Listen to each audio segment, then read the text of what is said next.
Welcome back to the Tech Talks Daily podcast, where we explore the latest trends and insights on work management and the future of work, technology trends, and so much more. And in this episode, we're going to dive into the findings and statistics from Smartsheet's inaugural Future of Work Management Survey.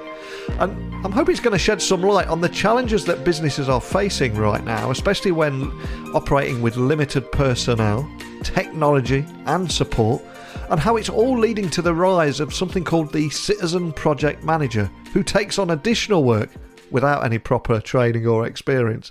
Sound familiar? I suspect it does. Well, today I've got Ben from Smartsheet, who's going to be joining us on the podcast to offer his expert analysis and insights on the survey's findings. And we'll also talk about how business leaders can empower their teams with the right technology, the right training to overcome the resource recession and turn it into a resource revolution. That's the plan. So buckle up and hold on tight, because today I'm going to beam your ears all the way to Seattle, where we're going to explore with Ben the implications of the survey's results for organisations all around the world, the importance of support and training for citizen project managers, and of course the role of technology in all of this. So a massive warm welcome to the show, Ben. Can you tell the listeners a little about who you are and what you do? Yeah, thanks for having me on, Neil. So my name is Ben Canning, and I'm Senior Vice President of Product Management here at Smartsheet, which means I'm largely responsible for how our customers experience our platform. Let's see, I've been in the productivity business for, about 20 years now, working on, things like Microsoft Teams and Microsoft Office, and most recently here at Smartsheet. I love digging deep with customers. I love this productivity space, working with real people to solve real problems that they have, help them sort of realize what they want to do. It really makes me excited, and that's what I get to do every day. So I feel pretty lucky about that. And then I'll just say for folks that don't know, so Smartsheet is a technology platform for collaborative work for companies of all sizes that really just helps people work faster and more effectively with both internal and external teams. So we help people manage projects and automate workflows, coordinate, large programs of work so that they can get to meaningful outcomes faster. So you guys were doing that way before everyone was almost forced to do it overnight back in 2020 or so. Yeah, we've been at this for a while, just sort of recognizing the need that people had for ways to collaborate more effectively together to get work done. And I'm curious, have you seen everything? How much have you seen change in your time there at Smartsheet? Because I would imagine now, of course, the whole world is thinking the way that you've always thought. But have you noticed big changes? Oh yeah, massive changes over the last few years, maybe both for us as a company and in the ways that people are working. We recognized years back that most of the work that people do is fairly unstructured. The kind of things that people spend their days doing. Event planning, running a remodeling project, doing server deployments. All of these things that are done by regular business people are highly unstructured, and they're the experts. And so if you can empower them to figure out how to do these things without needing to be technology experts, without needing to go and have someone in IT build it for them, you can really unlock their potential to drive meaningful change in their business. And so that's really been our focus for the last 15 years or so, and that's really only accelerated as with the pandemic, as companies have been really forced to move to a much more flexible model, highly agile teams working independently to get things done, need a collaborative work platform, some way of managing how the work is done, and that's what we focus on. And as we were saying before we started recording today, here in 2023, the tech conference scene's opening back up. I know you've got your Engage conference later in the year, and we're all getting to work together more. But there is this global uncertainty that I suspect we're both feeling, even though there's 5,000 miles distance between us. So just to set the scene for today's conversation, can you expand on that delightful phrase, resource recession, and how it has affected workforces right across industries and the kind of challenges that businesses are facing as a result? Yeah, absolutely. So we surveyed thousands of employees about project and process management at their workplaces. This was all part of our inaugural Future of Work Management report. We really wanted to understand, how are people working today? What's working for them? What's not working? And how do they see, their needs evolving? And that report uncovered a bunch of trends about how people work on and manage projects. And one of the key things that we uncovered is that we're in a resource recession, by which we mean that the data shows that many organizations, sort of regardless of their industry or where they are in the world, are now functioning with limited personnel, limited technology, and limited support. And that's requiring people to take on a bunch of additional work without really having the proper training or experience. And so we characterize that as a resource recession, really trying to do more with less. But we see a big opportunity to turn that resource recession into a resource revolution by focusing on people and implementing the right technology to enable them to be successful in this new world we find ourselves in. And something else I wanted you to explain for everyone listening today that are not familiar with this concept is Citizen Project Manager. Can you tell me a little bit more about that and the impact that that's having on organizations today?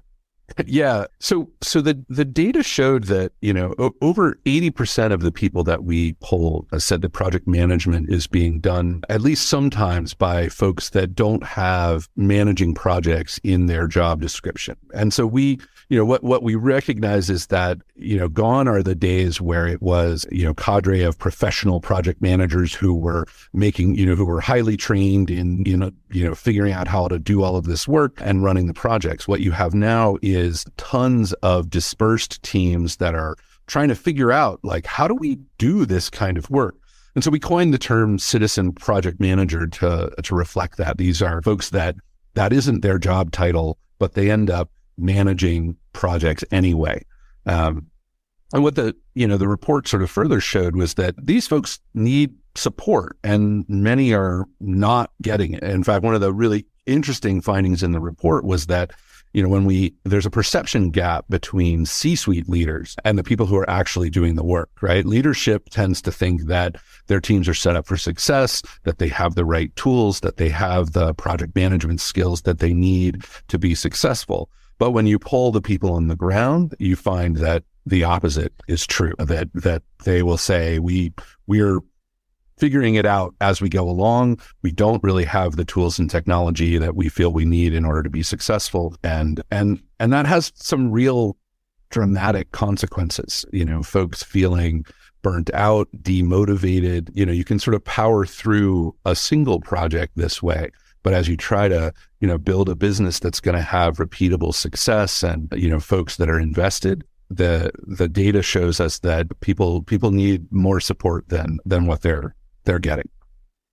And before you came on, I was also reading about the rise of employees taking on project management responsibilities that are outside of their job descriptions. I'm curious, what kind of factors have contributed to this, do you think? Yeah, what the data says is that, most folks are falling into this role simply out of necessity. Nearly 2/3 of them say that they took on this sort of project management role simply because there was no one else to do it. They recognized that somebody needs to figure out how to manage all of this stuff. And even though it's not, in their job title or directly their responsibility, they've had to find a way to step up. And I think this reflects, some of the macroeconomic climate and some of the changes we've seen with the pandemic.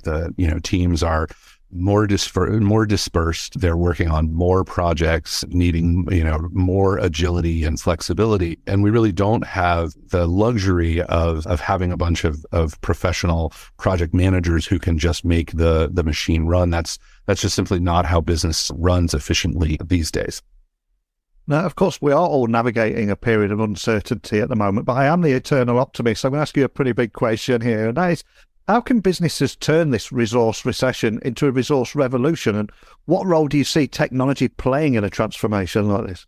Yeah, it's a great question. We see huge potential for, especially for technology to unlock the latent potential in your people, right? It's really critical to recognize that, like, in the past couple of years, how the work gets done has become just as important as, where or when it gets done. And companies that can recognize that and innovate around how to get the work done, I think will have an outsized advantage. And that requires, some new expectations and processes and technology. And it goes beyond just, deploying, communication team tools like Slack and Teams.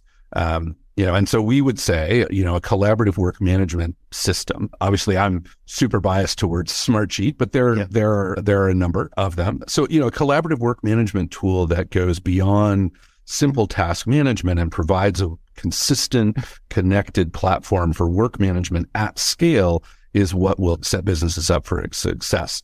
You need a way to allow remote teams to work together seamlessly, to streamline their processes, repetitive tasks, and provide real-time insights into progress. And you need a system that will allow the team to build that for itself. So not something that is highly technical and requires, IT or professional developers to come in and do it, but something that the business users who are on the ground and understand the needs of their process to build and use every single day. That kind of a technology investment can bridge the gap. It allows remote teams to work effectively together and allows organizations to be more agile. And it doesn't have to involve hiring a bunch of people to manually manage the process. I think those days are starting to fade away. We need to empower all of our teams and give them the tools that they need to be successful and stay engaged with high morale. Another big question, really, but in what ways can companies better support their employees as they're taking on this additional work without proper training or experience, etc.? Is there better ways that they can offer support? Yeah, I mean, I think we have to recognize that pretty much all the work that teams do, involves project management or process management of some kind. And so investing in the tooling and the training to empower teams to exercise that function effectively is going to be really important. So, we need to give our people the support that they need. And the data shows that there is a clear gap. We think there are technologies out there that can be profoundly impactful in bridging that gap. And we would strongly encourage businesses to invest in that kind of collaborative work. And again, before you came on the podcast, I was doing a little research and I was reading Smartsheet's Future of Work Management report for businesses to shift from resource to recession to a resource revolution. I'm curious, what were the big takeaways from that report for anyone listening that has not seen it? Yeah, I would encourage everyone to go read the report. There's some really interesting nuggets in there. Yeah. So we found three, I would say three key takeaways that I would focus on. One is that, this notion that support is sacred and teams need more of it. The gap between the C-suite's perception and what the teams on the ground are feeling is profound.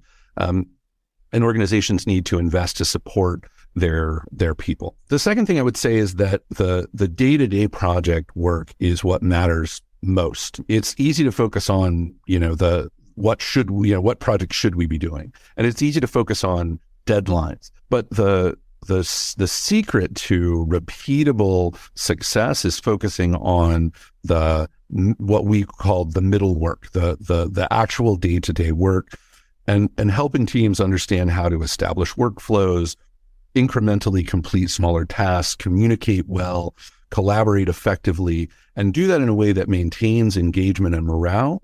Third, repeated work is wasted work. We see a lot of data that shows that teams are doing the same work over and over again, multiple people doing the same task, wasting time because there isn't good enough communication about what work needs to be done when and by whom. So we need, organizations need to focus on how can they standardize the processes that they're using, empower teams to understand what is going on, and build scalable, repeatable processes. There's a great example of this in our business. We work with one of the largest fast food chains in the world, and they're in a process of doing fairly continuous refresh on all of their retail locations, about 29,000 of them, from Milwaukee to Munich. So what they need is a way to run those remodel projects on a continuous basis, efficiently and repeatably, and they use Smartsheet to do this. And so with Smartsheet, they're able to define a set of standardized processes. Whenever they need to spin up a new project, it's a push of a button to get a new project stood up. They have visibility across all the projects that they're running.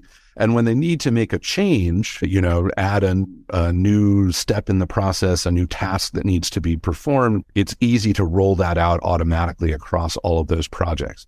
That's the kind of tooling and technology that allows for a team to work independently, but work at large scale repeatably without a bunch of wasted, repetitive work. And how important is the middle work in the success of any project? And how can businesses and business leaders focus on it and help avoid things like employee burnout? Yeah, so we talk about the middle work. We talk about the middle work. It's easy to focus on what projects should we do. That's the front end of the work. It's easy to focus on deadlines. The middle work is the work of actually delivering the project, and it's like the middle child. It's often overlooked. We kind of assume that the teams will then go and do the work, and what matters is focusing on the deadline.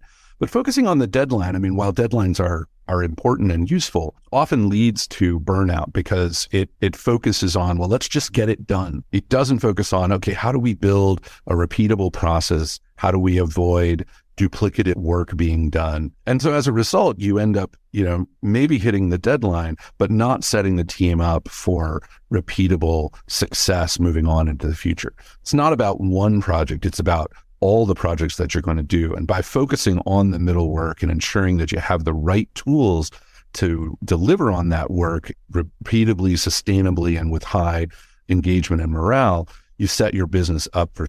Fantastic. And for any business leader looking for that actionable tip or takeaway from listening to this episode today, how can they better implement scalable and repeatable processes to improve project outcomes and overall work efficiency? Again, I appreciate it's a big question and it's the holy grail that everyone's looking for, but is there any tips or advice you can offer around that? Yeah, one thing I would point out is that it's really important that, your teams are not operating in silos. The study showed that, 94% of employees rely on learnings from other projects to do their job effectively, but 85% of them say that they run into challenges actually accessing those learnings. So it's critical that, your workers not be working in information silos and that you're getting better repeatably over time. So focusing on how do I develop sustainable processes that I can carry forward from project to project to project, using tooling and technology that'll allow your teams to access those learnings and get better and better over time. I gave the analogy of, this fast food chain that we work with where they're working on, thousands and thousands of these projects. We see that all the time in our work, businesses that are developing, sustainable, repeatable processes that are easy for them to grow and evolve and change, so that as they finish one project, starting up the next one is incredibly easy and efficient, and you're not having to relearn, and reinvent the wheel all the time. That is utterly crucial. We've covered so much in a short amount of time today. And for anyone listening who just wants to find out more information, dig a little bit deeper on anything we talked about today, or maybe check out the report that we referenced, what's the best starting point for everything Smartsheet? Yeah, so Google the Smartsheet Future of Work Management, and you'll get full access to the report that we've been talking about today. we're pretty proud of it and find it insightful. And then smartsheet.com if you want to learn more about Smartsheet and what we do and hopefully how we can help you drive meaningful change in your business. Well, I think everything we talked about today are pretty big topics in business, from work management trends, future of work, key findings and statistics from that Smartsheet report, which I'll put a link on the show notes for people to find nice and easily to save them a Google. And I think just understanding more that businesses are operating in this resource recession and operating with limited personnel, technology and support, and employees are taking a little bit of additional work, and just uniting all that and helping them just work more efficiently and smarter, not harder, is so important. But just thank you for sharing that with me today, Ben. Yeah, thanks very much, Neil. It was great talking to you. That's it for today's episode of Tech Talks Daily. I hope you found our discussion around work management trends and the future of work insightful and informative. But before we go, I just want to give a big thank you to Ben for sharing his expertise, his insights, sharing his time with us. And also, if you enjoyed today's episode, please subscribe to Tech Talks Daily on your favourite podcast platform. Leave us a rating and review if you've got time, and because it really does help in that battle against the algorithms. And if you're interested in learning more about Smartsheet's Future of Work Management Survey, I'll include a link in the show notes for you to explore. And you can find that over at my website, techblogwriter.co.uk. On there you'll find links to 2,300 interviews, how you can work with me, events that I'm attending, and so much more. So check that out. Send me a message if you've got any suggestions for the show. But just a big thank you for listening today, and until next time, don't be a stranger.